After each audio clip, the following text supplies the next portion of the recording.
Piling up there in front of the Capitol, we get back to the debt crisis now and a dramatic new poll from ABC News and the Washington Post. Numbers out that show that Americans are increasingly unhappy, angry even, with what they're seeing in Washington. 80% of those respondents for this Washington Post poll said they're dissatisfied with the government. That is a jump of 11 percentage points in just 1 month.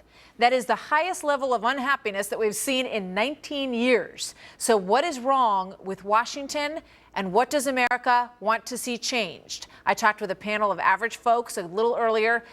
We gave us some answers to all of those questions. Watch this. Let me just introduce everybody. We've got the new mom in the back there. That's Beth Levy with little Luke, who we're hoping is going to be okay for the next 7 or 8 minutes and hang in there with us. Maria Feeney, also a mom-to-be. She's in the back row. Ken Loria is a small business owner. We've got Dr. Elizabeth Eden. She's an OBGYN. We may need your services here today. And then we have Jack Murphy, who's a retired computer engineer. And in our front row, Larry Fischelson also owns a small business, right, sir? And face that may be familiar to a lot of folks at Fox, Deneen Borelli, who's a columnist for the Daily Caller and a Fox News contributor. And Mike Bako joins us. He's a professional, a businessman, and also Jamu Green, who you know well. She is also with us today from the Women's Network and Fox News Channel as well. So welcome, everybody. Good to have you here. You know, I'm curious what your reaction is when you hear that number, that 80% just have a negative overall feeling, and some of them express that they feel angry about the job that folks are doing in Washington and the government overall. But what's your response to how many of you, first raise your hands, would say, yeah, I'm in that 80%. I'm angry or dissatisfied? All of you. That's pretty shocking, because I want to make clear to everybody at home, this is a group that was chosen, basically they're split between leaning left, leaning right in their politics, and a few moderate folks who describe themselves as moderate sprinkled in as well. Let me start with you, Ken. Why are you in that group? Because I think there's just a gridlock in Washington, and the inability for our leaders in Washington to actually get to what the problem is and get to a solution. And I think personally, from the way I look at it, is there needs to be compromise. There needs to be both sides coming in towards the middle a little bit. Deficit reduction, to me, includes cutting spending, without a doubt. That has to be done. And there has to be some component of raising taxes. And I think the part of raising taxes is a difficult one. What do you raise it on? You don't want to, the economy is sluggish right now. You don't want to put taxes on that are going to perhaps do something with the economy to suppress it. So you need to talk. You need to talk, realize that you're not going to get your point of view across 100%, but be able to get to a point where everybody can agree on it. You know what, Deneen, go ahead. American people, they have every right to be outraged right now. Thank goodness for the Tea Party movement. If it wasn't for them, we wouldn't be having this discussion. There's a gross lack of accountability and leadership coming from President Obama. He is the president of the United States. They can't even perform their basic duty by providing a budget. We shouldn't even be at this point. We should have had a budget a long time ago. Right, you know what, they knew this was coming. Absolutely. Go ahead, Mike. Politics right now is almost like a concert. You're talking about bringing in the Tea Party. If you're at a concert and it's a loud concert, doesn't mean that it's good. So politics is like that. Each side is screaming at each other. The volume is raised, but no one's really saying anything. You know, what's your biggest frustration when you watch all this in process and you see how you run your own life and your own financial, home finances? What do you think? Here's the issue. The real number is 20% of Americans are unemployed. We see 9.2%, but 20% is the real number. This is an anti-business administration. I own a business. The best investment in a business is to hire more people. I have cash sitting on the sidelines. I'd like to hire more people. I have 35 employees. I'd like to go to 350 employees. That's money, supply side economics getting into the system. But you heard it yesterday from Steve Wynn. Steve Wynn, who's a Democrat, a billionaire businessman, said point blank that this is the biggest anti-business administration he's ever seen. So people want to get back to work, and that's the problem. That's where the frustration comes in. How many of you Americans agree with want to Deneen that the president has shown a lack of leadership? Raise your hand if you think that. No, I totally disagree with that. Disagree. I Go think ahead. he's shown Why? incredible leadership, because I think he's trying to solve the problem. Compromise. I think compromise, exactly as Ken said, compromise and common sense are two really important values to the American people. And on one side, you've had the president saying, let's have a balanced approach. We're still trying to dig our way out of a recession. We can't stop, the progress that we've made. So let's do some cuts. Let's, increase tax revenue. Who wants to give me an idea on what should be cut? Jack, go ahead. What we want to do is go ahead and we're going to compromise, but it's not compromise. It's compromise and do what I tell you to do.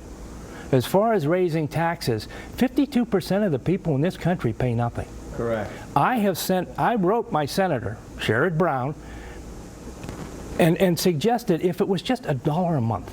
It's worth $1 a month. I agree with the Vice President. Paying taxes is to a certain extent an honor.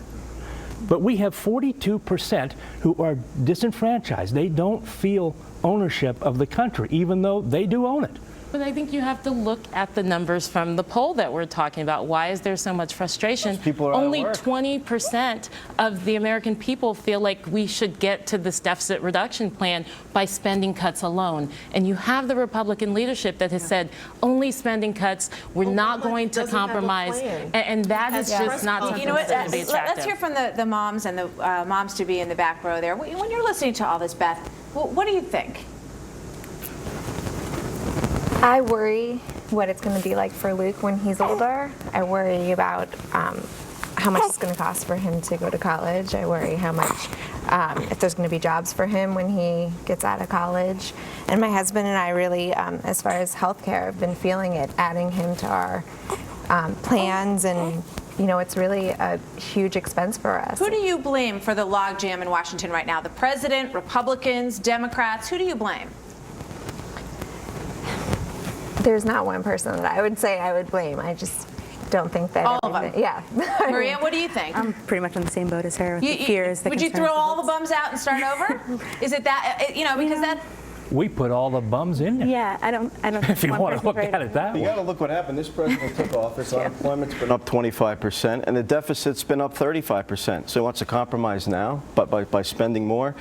Spending cuts alone is not going to do it. It's growing the economy. There should be a council on jobs right now, not a deficit council, because if you got the deficit down to 4%, if you got jobs, unemployment down to 4%, the deficit would come down with it. But I think that's where the common sense has to come in. It's not like But President Obama what is was the common sense? You elected. know, what would we all agree on in terms of cuts? What can be cut? Is it Social Security? Is it Medicare? Is it Medicaid? What can be cut? Start with the EPA, because they are coming out with harsh regulations that are killing the fossil fuel industry, and that in return means hundreds of thousands of jobs that are going overseas and higher energy prices for Americans. A small business owner paying higher rates for energy, that means you can't hire more people, you can't expand, you can't reinvest in your All right, business. well, that's one agency, and harmful. that a lot of people talk about that. Elizabeth, let me ask you, in terms of what should be cut, you know, would you be okay with increasing the age at which people get Social Security or Medicare, for example? Would you be okay with that? It's a good question. I think I would be okay with that. Yeah. Speaking to the subject of regulation in healthcare, I think that the increasing You're a doctor, regulation, just to remind everybody. the increasing regulation is making the environment for healthcare very difficult for the patient and the doctor.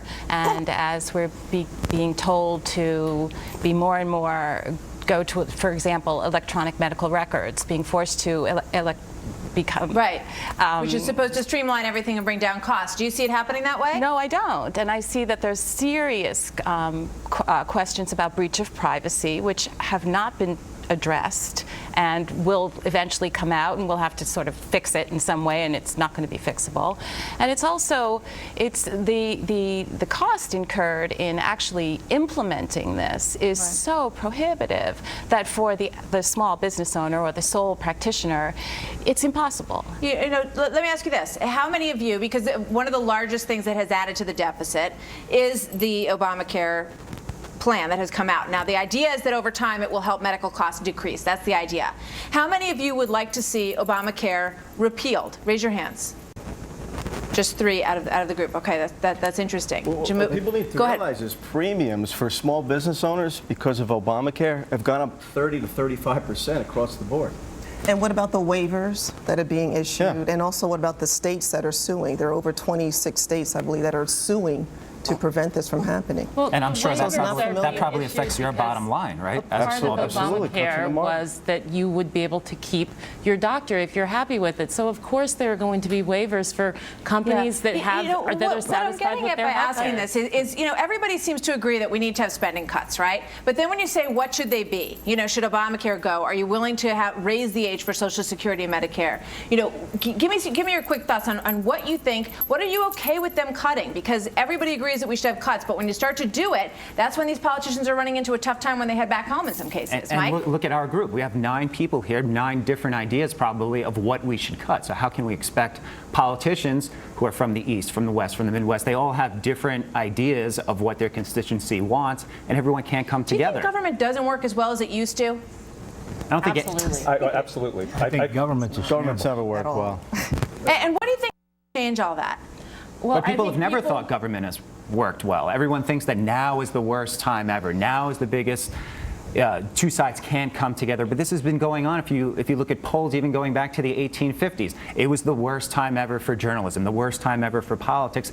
It always seems like it's the worst time when you're in it at the moment. Change that, to answer your question, is cutting regulations and let free market capitalism thrive. But this can't just be about cuts. That's the thing. And that's where this frustration is coming from in this poll, because it has to be balanced with also increasing revenue. All of the tax That means raising loopholes, taxes. all of the tax loopholes that these corporations and millionaires and billionaires take advantage of, wait a that minute, small you throw businesses that out. can't take advantage Last of. thought here from Mike, and then we got to go from Jack. I was with the Jack, you got the last manufacturing thought. company, and I have retired, and I'm Social Security. If you want to take part of it, God bless you, you're welcome to it. I don't want my Social Security to adversely affect my kids. When I started with the company, we had 10 plants in the United States. Each one of our plants had 400 to 500 people in it. We're down to 1. You have driven manufacturing out of this country. That's simple and that's straightforward. Until something is done to get rid of whatever regulations where you can manufacture again, we're dead. Greece couldn't run on a non-manufacturing economy. Rome couldn't do it. We're not going to be able to do it either. said it. We Jack, gotta thank bring you. the Thanks to American dream everybody. back. I appreciate all of your thoughts.